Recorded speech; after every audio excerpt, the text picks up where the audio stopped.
जितिया का व्रत हिंदू धर्म में संतान की लंबी उम्र और उसकी मंगल कामना के लिए किया जाता है। माना जाता है कि इस व्रत को जो भी माँ करती है उनकी संतान को लंबी उम्र और जीवन भर दुख और तकलीफ से सुरक्षा मिलती है। जो कोई भी स्त्री इस व्रत की कथा सुनती है उसे कभी भी अपनी संतान के वियोग का सामना नहीं करना पड़ता है। अब आइए श्रवण करते हैं जीवित पुत्री का व्रत कथा। सुखनी और दुखनी दो बहनें थी। सुखनी अपने नाम के अनुसार सुखी थी और दुखनी अपने नाम के अनुसार दुखी। दोनों एक ही पिता की संतानें थी, लेकिन उनकी माताएं अलग अलग थी।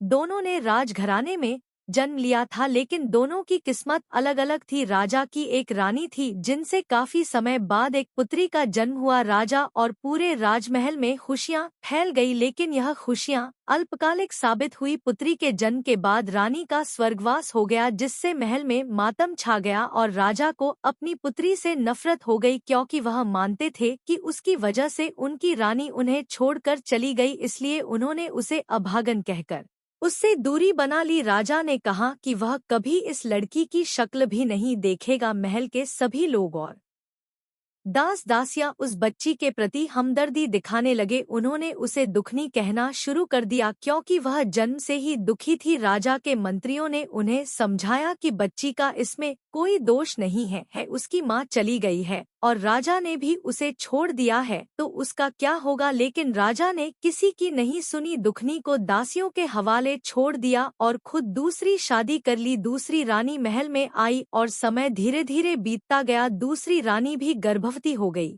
और उसने एक लड़की को जन्म दिया। महल में खुशियां मनाई गई। राजा भी बहुत खुश थे। उस लड़की का नाम सुखनी रखा गया, क्योंकि उसके आने से महल में बहुत खुशियां आ गई थी। राजा और रानी दोनों ही बहुत खुश थे। जब रानी की अपनी बेटी हो गई तो वह दुखनी से और भी नफरत करने लग गई। राजा भी उसे अर्थात दुखनी को देखना पसंद नहीं करते थे। बिना माँ की बच्ची राजा और रानी की उपेक्षा का शिकार बन गई थी। धीरे धीरे दोनों बच्चे बड़े हो रहे थे। सुखनी भी दुखनी को पसंद नहीं करती थी। सुखनी हमेशा अच्छा खाना खाती, अच्छे कपड़े पहनती और एक राजकुमारी की तरह जिंदगी जीती थी। दूसरी ओर दुखनी बेचारी जो भी मिलता वही खा लेती और सौतेली माँ की डांट सुनती। कितना भी अच्छा कर ले फिर भी उसे केवल ताने ही मिलते कि जन्म लेते ही अपनी माँ को खा गई। धीरे धीरे सुखनी और दुखनी दोनों बहनें बड़ी हो गई और विवाह के योग्य हो गई। अब राजा के सलाहकार ने दुखनी के विवाह की बात की तो राजा ने कहा, विवाह तो मुझे करना है, वैसे भी उस अभागन को इस राज्य से बाहर भेजना है, वह मेरे राज्य पर बोझ है। राजा ने कभी भी अपनी बड़ी पुत्री को प्यार के बोल नहीं बोले थे। अब राजा ने रानी से विचार विमर्श किया कि दुखनी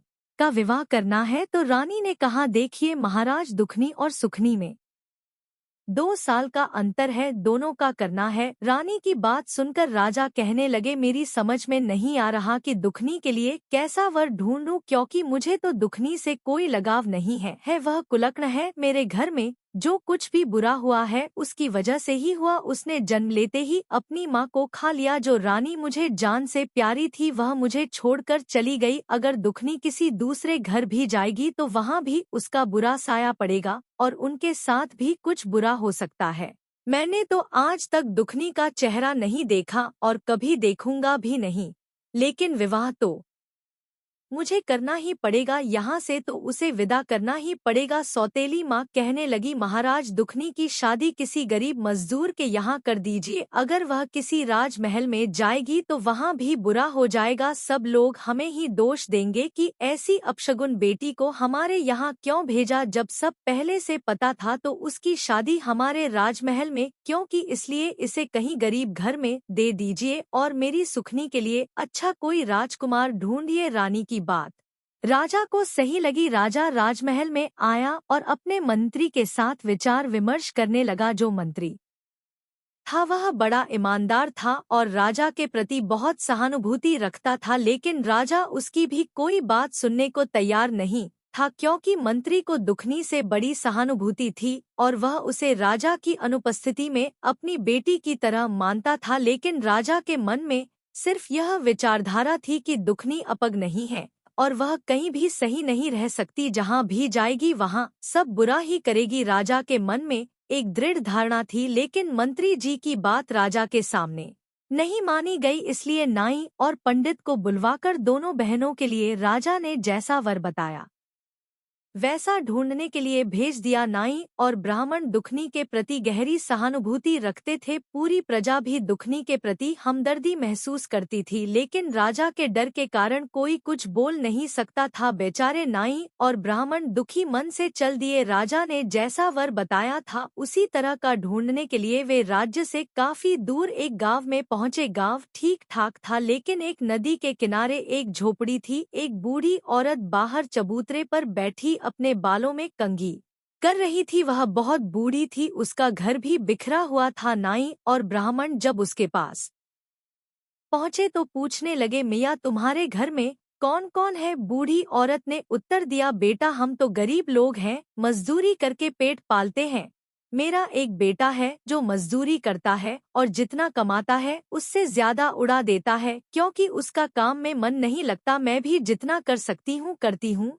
नाई और ब्राह्मण एक दूसरे को देखकर सोचने लगे कि यही घर दुखनी के लिए ठीक रहेगा, इसलिए उन्होंने बुढ़िया से बात की और कहा कि हम राजा की बेटी का विवाह तुम्हारे घर में करना चाहते हैं।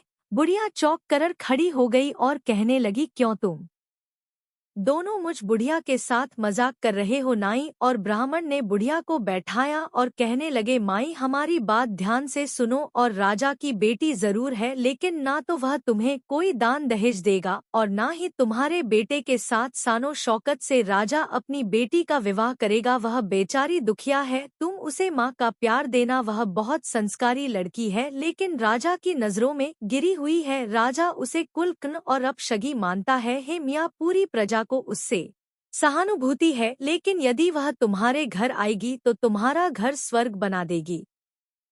वह बहुत अच्छी लड़की है, लेकिन राजा के खिलाफ कोई बोलने की हिम्मत नहीं कर सकता। बुढ़िया माई कहने लगी, ठीक है बेटा, मेरे बेटे का तो विवाह होना ही मुश्किल है। कौन अपनी लड़की मेरे बेटे के लिए देगा? मुझे तो इसी में खुशी है कि मेरे बेटे का विवाह हो जाएगा। अब नाई और ब्राह्मण वहां दुखनी का रिश्ता तय करके आगे बढ़ते हैं और उसी राज्य के राजा से मिलते हैं जहां वे गए थे। वहां के राजा के बेटे के साथ सुखनी का विवाह तय करके अपने राज्य वापस आते हैं और राजा को सारी बातें बता देते हैं।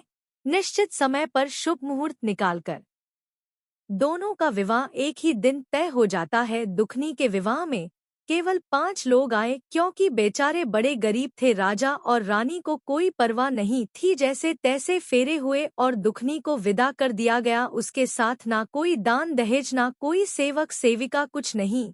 बेचारी दुखनी आंसू भरी आंखों से अपने मायके से ससुराल के लिए यही अपनी किस्मत का लिखा मानकर विदा हो गई। दूसरी ओर सुखनी की बारात बहुत ही धूमधाम से आई थी। राजा ने बहुत उत्साह से सुखनी का विवाह किया और बहुत अधिक दान दहेज दिया। बहुत सारा धन, घोड़े, हीरे मोती आदि राजा ने अपनी हैसियत से अधिक सुखनी को दहेज में दिया। राज्य का राजकुमार और दूसरा राजा बहुत खुश हुए और सुखनी की विदाई बड़े ठाट से हुई। दोनों बहनें विदा हो चुकी थी। बेचारी दुखनी झोपड़ी में आई और अपनी किस्मत पर फूट फूट कर रोने लगी, लेकिन उसने ईश्वर की मर्जी मानकर अपने पति और सासू माँ की सेवा में लग गई। उसकी सास बूढ़ी थी। दुखनी बेचारी अपनी सासू माँ के हाथ पैर दबाती, कंघी करती, उनके कपड़े धोती और खाना बनाती। उसका पति मजदूरी करता था, आधे से ज्यादा पैसे नशे में उड़ा देता था और कुछ पैसे लाता था जिससे घर का गुजारा भी नहीं हो पा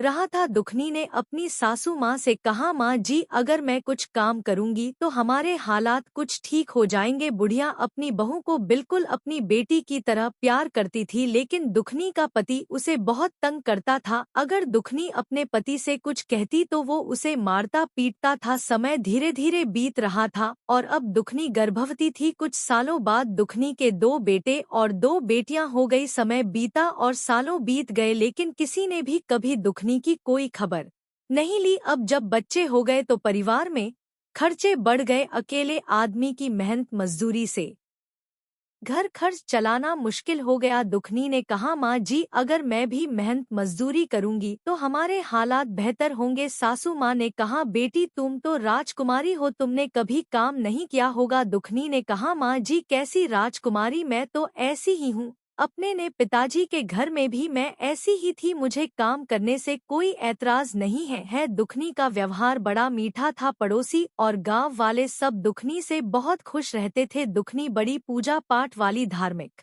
विचारों की महिला थी। उसे काम मिलने में देर नहीं लगी। वह लोगों के घरों में काम करने लगी, किसी का खाना बनाती तो किसी के घर में झाड़ू पोंछा करती। इस तरह दुखनी को कहीं अनाज, कहीं तो कहीं भोजन और कहीं कुछ पैसे मिल जाते थे। अब दुखनी का गुजारा सही से होने लगा, जबकि उसके पति में कोई सुधार नहीं आ रहा था। दुखनी अपने पति को समझाने की कोशिश करती, लेकिन वह उल्टा उससे गाली गलौज करता और मारता पीटता। जब भी जितिया का व्रत आता तो वह पूरी श्रद्धा के साथ अपना व्रत करती थी, लेकिन माता रानी की कृपा से अब घर में पहले की तरह भूखा नहीं रहना पड़ता था। सबके पेट भर जाते थे, इतना उसके घर पर जितिया माता की कृपा थी। यो कि वह मेहनती थी और मेहनत करके गुजारा करती थी। दूसरी ओर सुखिया के घर में नौकर चाकर की कोई कमी नहीं थी। सुखिया राजकुमारी थी और राजमहल में राजा के घर से विदा होकर राजा की बहू बनी थी। वह राजा की बेटी और राजकुमार की पत्नी थी, अर्थात होने वाली रानी थी। एक दिन सुखिया को अपनी बहन दुखिया की याद आई। वह सोचने लगी कि बहुत समय बीत गया है, जाकर देखना चाहिए कि आखिर महारानी के रंग ढंग कैसे हैं। वह शायद बहुत दुखी होगी, क्योंकि उसके पास है ही क्या, एक बार जाकर देखना चाहिए। सुखिया ने सोचा कि अगर दुखिया कहेगी तो उसे अपने पास नौकर बनाकर रख लूंगी और वह मेरा काम करेगी, जिससे मुझे तसल्ली होगी कि कम से कम यहाँ भी मेरी सेवा हो रही है। सुखिया को अपने राजसी जीवन पर बड़ा गर्व था। सुखिया दुखिया के घर गई। दुखिया ने अपनी बहन को देखा तो बहुत खुश हुई। उसने सुखिया का बड़े आदर सत्कार से स्वागत किया और उसे बैठने के लिए पीड़ा दिया। सुखिया ने देखा कि झोपड़ी में बहुत गरीबी थी और उसके बच्चे इधर उधर खेल रहे थे। किसी के तन पर फटे कपड़े थे तो किसी के बिना फटे। फिर भी दुखिया खुश थी और उसकी सासू माँ भी दुखिया के गुण गा रही थी। यह देखकर सुखिया को बड़ा गुस्सा आया कि दुखिया की सासू माँ उसकी तारीफ कर रही है। फिर सुखिया ने दुखिया से कहा, बहन तू घरों में जाकर काम करती है, क्या लेती होगी इससे?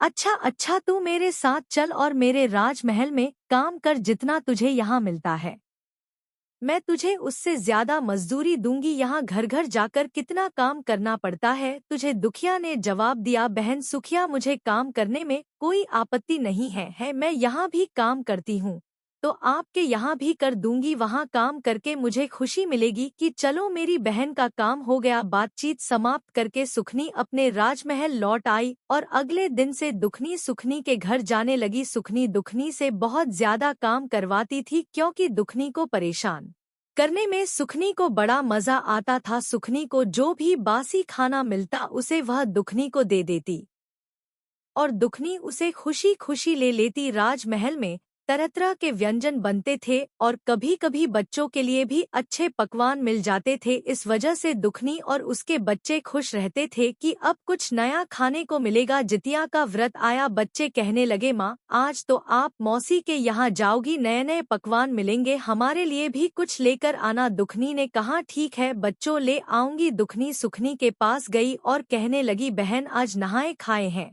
और जितिया का व्रत आ रहा है तो मुझे भी कुछ पकवान दे देना। बच्चे बहुत उम्मीद से बैठे हैं। सुखनी ने कहा, अरे दुखिया कैसी बातें कर रही हो, काम कर, आज कुछ नहीं बनेगा। ऐसा कहकर उसे डांट दिया। बेचारी दुखनी रोती हुई अपने घर लौट आई। आज उसे बासी खाना भी नहीं मिला। दुखनी रोती हुई घर आई तो बच्चे बोले, माँ आज मौसी ने कुछ नहीं दिया। दुखनी ने कहा, नहीं बेटा।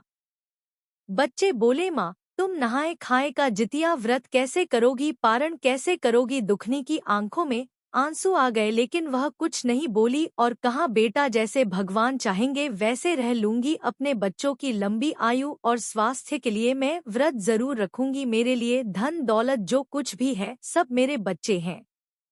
लेकिन बेचारी दुखनी बहुत लाचार थी। वह अपनी भूख सह सकती थी, लेकिन बच्चों के लिए व्रत जरूर रखती थी। लेकिन आज सासू माँ और बच्चों को भूखा कैसे देखेगी। तभी दुखनी ने मन ही मन निर्णय लिया। उसने कुल्हाड़ी और रस्सी उठाई और कहने लगी, आज से मैं किसी के घर नौकरानी नहीं बनूंगी और अपना काम खुद करूंगी। जंगल से लकड़ी लाऊंगी और शहर में बेच दूंगी और इसी से अपना गुजारा करूंगी। अब वह लकड़ी लाने के लिए रस्सी और कुल्हाड़ी उठाकर जंगल की ओर चल पड़ी। अभी समय था, वह लकड़ियां बेचकर अपने व्रत का सामान ला सकती थी। बेचारी जंगल की तरफ सच्चे मन से जितिया माता का नाम लेते हुए बच्चों की लंबी उम्र की कामना करती हुई मन ही मन रो जा रही थी। अपनी बेब्स और लाचारी पर चलते हुए उसने देखा कि जंगल के अंदर एक गाय है जो प्रसव पीड़ा से बहुत दुखी हो रही थी। गाय का प्रसव नहीं हो पा रहा था और वह बहुत परेशान नजर आ रही थी। दुखनी तो सच्चे दिल की थी, किसी का दुख उससे देखा नहीं जाता था। वह गाय के पास जाकर बोली, बहन तुम कौन हो? गाय ने कहा, मेरा नाम दुखनी है, मेरी थोड़ी मदद करो। मैं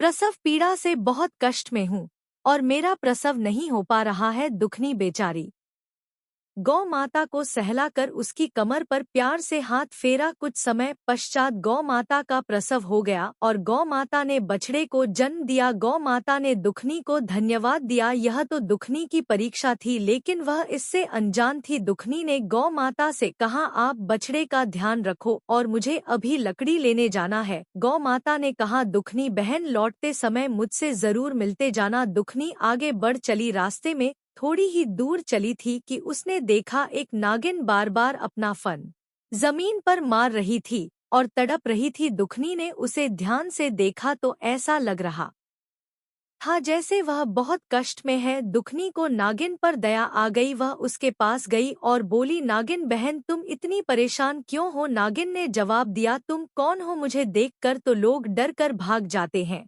और तुम मेरे पास आ गई हो। दुखनी ने कहा, नागिन बहन मुझे डरने की क्या जरूरत है? अगर तुम मुझे डस भी लोगी तो क्या होगा? मेरे बिना यह दुनिया नहीं रुकेगी और अगर मैं मर भी गई तो धरती पर एक बोझ कम हो जाएगा। मैंने कभी किसी का प्यार नहीं पाया, माँ बाप के प्यार के लिए तरसती रही और यहाँ भी कभी पति का प्यार नहीं मिला जिससे माँ बाप का यार भूल जाऊं। दुखनी नागिन से कहने लगी, वह भी बस मतलब से बात करता है, जो कमाता है उसका आधा नशे में उड़ा देता है। ना बच्चों से मतलब है ना ही मुझसे। जब उसका मन करता है तब घर आता है, नहीं तो नशा करके पड़ा रहता है। नागिन ने कहा, बहन दुखिया तुम्हारी बातें सुनकर बड़ा दुख हुआ, मैं क्या करूं? मेरी यह केंचुली नहीं उतर रही है। लोग मुझे देखकर पत्थर मारते हैं और डरते हैं, लेकिन तुम मेरे पास आ गई हो मेरी यह केंचुली उतारने में, मेरी मदद करो। नागिन की बात सुनकर दुखनी ने उसकी केंचुली उतार दी। नागिन की तो जैसे सोने की काया हो गई। नागिन इधर उधर बड़े लचीलेपन से चलने लगी। नागिन ने कहा, बहन दुखनी तुम बहुत अच्छी हो, रास्ते से जब वापस आओ तो मुझसे मिलकर जाना। नागिन की मदद करने के बाद दुखनी वहां से आगे बढ़ चली। जंगल के अंदर उसने देखा कि उस भयानक जंगल में एक बूढ़ी माई बैठी हुई थी। वह स्वयं जितिया माता थी जो दुखनी की परीक्षा लेने आई थी कि वह अपनी परीक्षा में पास होती है नहीं। भगवान की माया को भगवान ही जाने। दुखनी ने देखा बूढ़ी माई बहुत परेशान बैठी थी। वह बूढ़ माई कहने लगी, अरे बेटी तुम कौन हो और इस जंगल में तुम क्या कर रही हो? दुखनी ने जवाब दिया, माजी मैं यहाँ लकड़ी काटने आई हूँ, लेकिन आप इस घने जंगल में क्या कर रही हैं? जितिया माता ने कहा, बेटी मैं तो यहाँ झोपड़ी बनाकर रहती हूँ, मेरे पैरों में बहुत दर्द हो रहा है, चलने में दिक्कत हो रही है, क्या तुम मुझे मेरी झोपड़ी के अंदर तक ले जा सकती हो? दुखनी ने कहा, जरूर माँ जी, और उसने जितिया माई को कंधे का सहारा देकर उठाया। अंदर एक चारपाई पड़ी हुई थी। दुखनी ने जितिया माई को चारपाई पर बिठा दिया। जितिया माई के खुले बाल उलझे हुए थे और उनका रूप डरावना सा लग रहा था। मक्खियाँ उनके चेहरे पर भिना रही थी। जितिया मायने ने कहा, बेटी मेरे पैरों में बहुत दर्द हो रहा है। दुखनी ने जवाब दिया, कोई बात नहीं माजी, मैं अभी आपके पैरों की मालिश करती हूँ। दुखनी ने जितिया माई के हाथ और पैरों की अच्छे से मालिश की। फिर जितिया माई ने कहा, बेटी मुझे नहाए हुए कई दिन हो गए हैं, मेरे बाल उलझ गए हैं और सिर में जुएं पड़ गई हैं। ने कहा, माजी मैं अभी आपकी सफाई कर देती हूँ। जितिया माई को नींद आने लगी और दुखनी ने उनका सिर अपनी गोद में रख लिया। कुछ समय बाद जितिया माई सो गई। यह सब माँ की लीला थी। वह दुखनी के मन की स्थिति को जानती थी। शाम होने को थी, सूरज छिपने वाला था। दुखनी के मन में यह नहीं था कि उसे लकड़ी बेचकर घर ले जाना है। वह बस यही सोच रही थी कि माँ ने उसे कितना प्यार दिया है। आज उसे अपनी माँ का प्रेम महसूस हो रहा था। माँ के लिए वह तरसती थी। उसे लग रहा था जैसे जितिया माई ही उसकी माँ है। जब जितिया माई की आँख खुली तो उन्होंने कहा, अरे बेटी, मैं तो सो गई, तूने मुझे जगाया क्यों नहीं? और देख, शाम हो गई है, अब तू घर लकड़ी लेकर कैसे जाएगी बेटा? दुखनी ने कहा, कोई बात नहीं माँ जी, मैं चली जाऊंगी। इतने दिन नहीं ले जा पाई तो एक दिन और सही, आज नहीं तो कल ले जाऊंगी। जितिया माई ने कहा, ठीक है बेटी, जरा मेरा यह थैला जो खूंटी से टंगा है मुझे पकड़ा दो। दुखनी ने थैला उठाया और जितिया माई को दे दिया। जितिया माई ने उसमें से एक पोटली निकाली और खनी को देते हुए बोली, बेटी यह पोटली ले जा, इसमें कुछ लाल कपड़े में बंधा हुआ है, इसे घर जाकर खोलना। दुखनी बहुत खुश हुई। वह सोचने लगी कि आज उसने कुछ कमाया नहीं तो यह हुआ, कम से कम किसी की मदद तो की है। यह सोचकर वह मन ही मन में खुश हो रही थी। दुखनी पोटली लेकर आगे बढ़ी तो उसे रास्ते में वही नागिन मिली। नागिन ने कहा, अरे दुख बहन, जरा रुको तो सही, मैंने तुमसे कहा था कि मुझसे मिलकर जाना और तुम चुपचाप चली जा रही हो। दुखनी ने कहा, नहीं बहन बताइए, घर जाने के लिए थोड़ी देर हो रही थी तो सोचा जल्दी निकल जाऊं। नागिन ने कहा, बहन तुमने मुझे 12 वर्ष की कचली से छुटकारा दिलाया है, मैं तड़प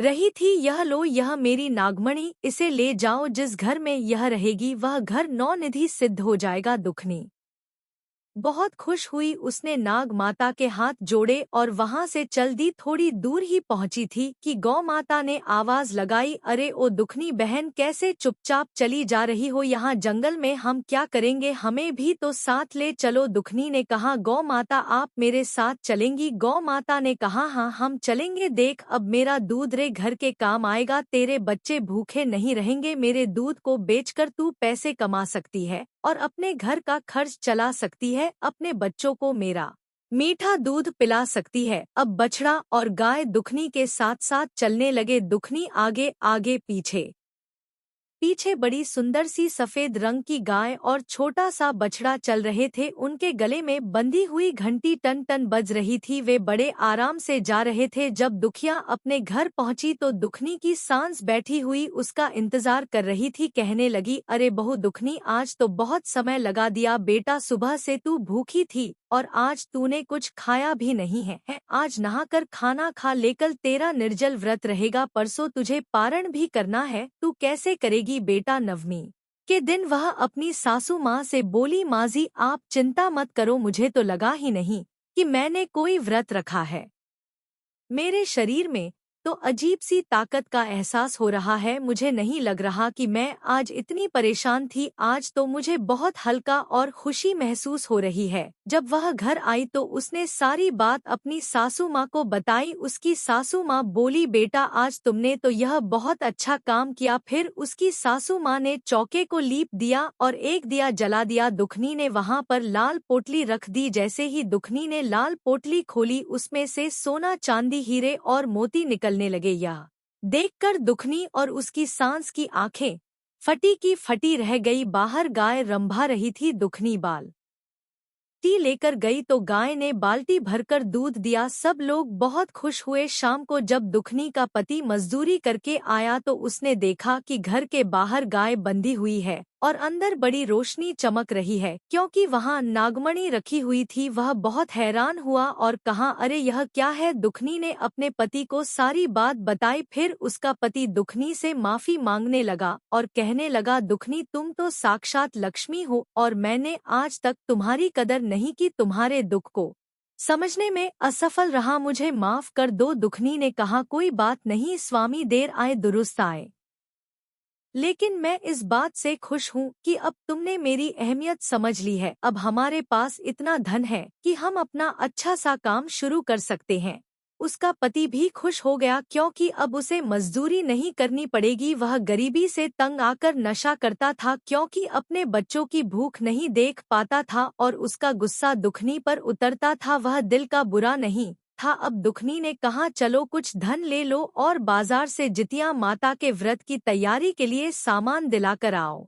दोनों बाजार गए और सामान लेकर आए। अब दुखनी के घर में जोर शोर से जितिया व्रत की तैयारी होने लगी। 2 दिन बीत गए और दुखनी काम पर नहीं गई। सुखनी को बड़ा आश्चर्य हुआ। वह सोचने लगी कि दुखनी को क्या हो गया है जो अब तक नहीं आई। सुखनी दुखनी के घर गई और कहने लगी अरे दुखनी तुम काम पर क्यों नहीं आ रही हो। दुखनी ने कहा अरे बहन मुझे अब किसी के घर काम करने की जरूरत नहीं है। अगर तुम्हारा मन करे तो तुम ही मेरे घर काम करने आ जाया करो। सुखनी ने देखा तो उसकी आंखें फटी की फटी रह गई। दुखनी के घर में हर सुख सुविधा की चीजें मौजूद थी और घर बनाने के लिए मिस्त्री से बात चल रही थी। सुखनी को यह सब देखकर वास नहीं हुआ। वह सोच में पड़ गई कि दुखनी को इतना धन कहाँ से मिल गया। वह गुस्से में बोली दुखनी सच सच बता यह सब कहाँ से चोरी करके लाई है, नहीं तो मैं राजा से शिकायत करके तुझे कारागार में डलवा दूंगी। बेचारी दुखनी डर गई क्योंकि वह सीधी साधी थी। कहने लगी सुखनी बहन मैंने कोई चोरी नहीं की है, मुझ पर तो जितिया माता का आशीर्वाद है, उनकी कृपा से ही मेरी समस्याएं हल हुई है। दुखनी से सुखनी ने कहा मुझे पूरी बात बताओ। अब सुखनी के मन में लालच आ गया था और जब दुखनी ने अपनी कहानी सुनाई तो उसे भी धन पाने की लालसा जाग उठी। वह बोली मैं भी जंगल में जाऊंगी और जितिया माता से धन लेकर आऊंगी। अब सुखनी अपने घर आ गई लेकिन उसे चैन नहीं मिला। किसी तरह उसने रात बिताई और सुबह उठते ही कुल्हाड़ी और रस्सी लेकर जंगल की तरफ चल दी। उसकी सास ने बोला अरे बहू कहाँ जा रही हो। बोली माँ जी बाद में बताऊंगी, मैं कुछ धन लेने जा रही। उसकी सास कहने लगी अरे बेटी मेरे घर में भगवान का दिया हुआ सब कुछ है, हमें और धन की क्या जरूरत है। वह बोली नहीं माँ जी आप मुझे करने दो जो मैं करने जा रही हूँ।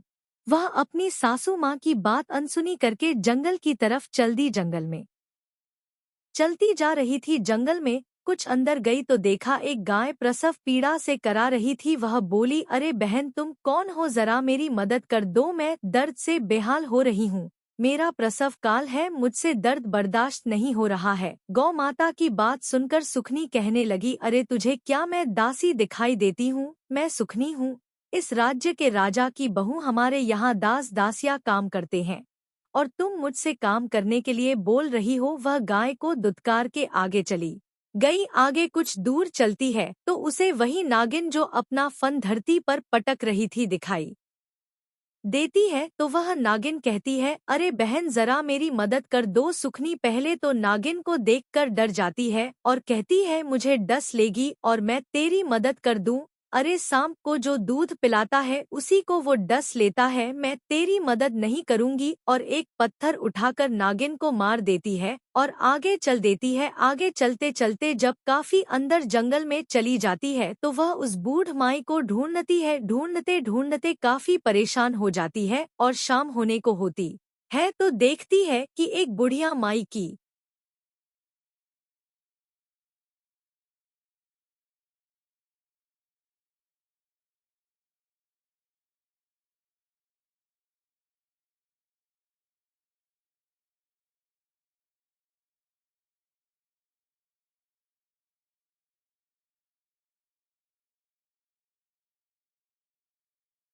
झोपड़ी दिखाई दे रही है और एक पेड़ के नीचे बड़ा सा वटवृक्ष है। उसके नीचे जो एक बुढ़िया बैठी है, बड़ी गंदी सी बुढ़िया थी, मुंह पर मक्खियां भिन रही थी, बाल उलझे हुए थे जिसे देखकर वह नाक मुंह सिड़ने लगती है। बुढ़िया माई सुखिया से कहती है अरे बिटिया तुम कौन है, बेटी जरा मुझे मेरी झोपड़ी के अंदर पहुंचा दे क्योंकि मेरे हाथ पैर में बड़ा दर्द है, इसलिए मुझे अंदर बैठा दे। काफी दिनों से मैं नहाई नहीं हूँ, मुझे थोड़ा नहला दे और मेरे सिर में जुए पड़ गई है, जरा मेरे सिर की सफाई कर दे। तो सुखनी कहती है अरे वाह बूढ़ या तुझे क्या मैं दासी नजर आती हूँ जो तेरी इतनी सेवा करूंगी। मेरे घर में दास दासिया है और तू मुझ पर हुक्म चला रही है। मैं तो यहाँ उस बुढ़िया से मिलने आई हूँ। जिसने मेरी बहन को धनवान बनाया है। तभी उसे खूंटी से लटका हुआ वह थैला दिखाई देता है जिसमें वह पोटली रखी हुई है, लाल कपड़े में बंधी हुई। तो वह कहती है, अच्छा तो यह वही बुढ़िया है जिसने दुखनी को अमीर बना दिया। वह कहने लगी, बुढ़िया मैं तेरी सेवा नहीं कर सकती, मुझे तो बस यह पोटली चाहिए। और वह बुढ़िया की झोपड़ी से वह पोटली उठाकर चल देती है। रास्ते में आती है तो देखती है कि नागिन अभी भी ऐसे ही फन पलट रही है। थोड़ी दूर जाकर देखती है तो वह गाय भी प्रसव पीड़ा से करा रही है, लेकिन वह किसी की भी मदद नहीं करती। उसके दिल में जरा भी दया भावना नहीं थी। घर आ गई। घर आकर बड़ी खुशी खुशी अपनी सासू माँ से कहती है, देखना सासू माँ, अब हम और धनी बन जाएंगे, हमारा राजपाट और बढ़ जाएगा, हमारे राजकोष में धन बढ़ जाएगा। मैं ऐसी चीज लेकर आई हूँ। तो उसकी सासू माँ हाथ जोड़ लेती है, अपना माथा पीटती है कि पता नहीं कैसी बहू मिली है, संस्कार तो इसमें नाम को भी नहीं है। अब वह थोड़ा सा चौक गोबर से दासी से लिपवाती है, क्योंकि खुद तो कुछ करती नहीं थी, और दासी से एक दिया जलाने के लिए बोलती है। जब उस पोटली को वहाँ खोलती है तो क्या देखती है, वहाँ ढेर सारे कीड़े मकोड़े भिन भिना लगे, गंदगी सी हो गई और तरह तरह के कीड़े चल रहे हैं। बड़ी घिनौनी हो गई। तभी देखती है कि उसके महल में आग लग गई। अब यह देखकर तो वह घबरा गई। उसकी सासू माँ उसे बड़ी मुश्किल से निकालकर बाहर लाती है। उसका सारा राजपाट सब धरा रह गया, सब धन जो भी जमा था सब जलकर खाक हो गया। अब उसकी सासू माँ उसे बहुत ताने सुनाती है, कैसी कुल्क न आई है मेरे महल में, जब से आई है तब से हमारा राजपाट भी चौपट कर दिया। सबके घर में तो लक्ष्मी आती है जो घर को स्वर्ग बना देती है, एक यह आई है महारानी, हमारा सब कुछ जला के राख कर दिया। सुखनी को अपनी करनी पर थोड़ा भी पछतावा नहीं रहा था। उसे तो उल्टा अपनी बहन पर गुस्सा आ रहा था कि उसकी बहन ने उसके साथ छल किया है। वह अपनी बहन दुखनी के घर पहुंच जाती है और उससे कहती है, सच सच बता, तूने मेरे साथ क्या छल किया है, तेरे कारण मेरा सब कुछ जलकर नष्ट हो गया। मेरी सासू माँ मुझे ताने दे रही है, मेरे घर में भूख से मरने की नौबत आ गई है। दुखनी कहती है, बहन मैंने तो सब कुछ तुझे सच सच बताया था, लेकिन तेरे घर में तो सब कुछ था, तू क्यों गई उधर, तुझे तो लालच आ गया ना। लेकिन वह कहती है, नहीं दुखनी, मैं तुझे राजा से दंड दिलवा आऊंगी। दुखनी मन ही मन सोचने लगी, मेरे पास तो कोई सबूत नहीं है, और वह रोने लगती है। रोते रोते वह जितिया माता को पुकारती है, कहती है, हे माँ मेरी रक्षा करो, कैसे मैं अपनी बहन को विश्वास दिलाऊंगा। देखते ही उनके चरणों में गिर जाती है। सुखनी को देखकर बुढ़िया बनी जितिया माता कहती है, सुखनी तेरे लालच के कारण तेरे साथ बुरा हुआ है, तेरे अंदर दया भावना सेवा भावना कुछ नहीं है यह बेचारी दुखनी, यह तो ममता की मूरत है, इसके अंदर इतनी दया भावना है। भगवान तो उसी पर प्रसन्न होते हैं जो दिल के सच्चे होते हैं।